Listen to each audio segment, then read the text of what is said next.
Hi, welcome to the Handyverse. Today we're going to show you how we're going to swap out this tea towel for a custom Roman shade. Stick with us.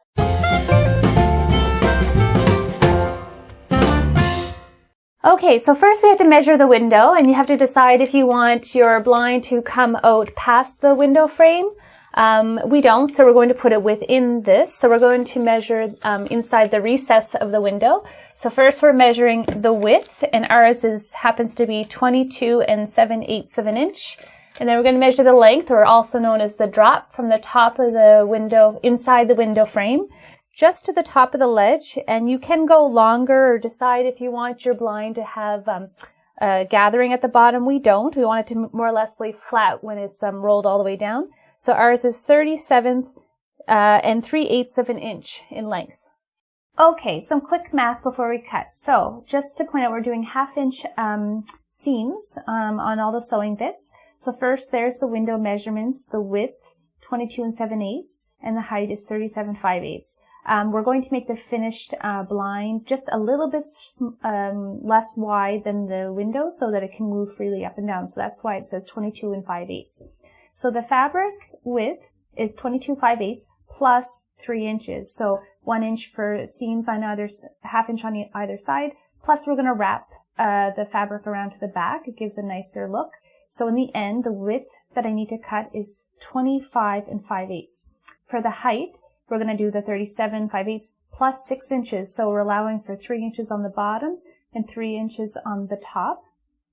The bottom is allowing a 1/2 inch seam, and then we're going to fold that up to accommodate the wooden stick by 2.5 inches. The top is being folded down 3 inches and then tucked under 1.5 inches, and on one of the 1.5 inch strips we're sewing on the Velcro. So I need to cut 43 5/8. Now the lining's just slightly different. The width is the finish width, but then -2 because we're wrapping around the fabric to the back, but then we have to allow for 1 inch of seams. So this is slightly shorter, so 21 5/8. And height, we're going to cut the same. One other set of measurements. This is our blind. We need to make the placements of the dowels. I know we're putting them ahead of time. So this is the total length of the blind, and the bottom one is supposed to be just over half of the spacing of your other dowel. So we did 5 plus 1 inches. So from the bottom to the first dowel is 6 inches. The next dowel is up 10 inches. And then another 10 inches, and then the top is supposed to be slightly longer than your other dowels are spaced, so that we have a little bit extra 11 5/8. And then these little dots here are where we're going to be placing each of the rings, and they're in 2 inches from the side of the blind.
So we finished the Roman blind, and I think it turned out really well. The whole project maybe took about 4 hours, figuring some things out as we went along, and cost about $30.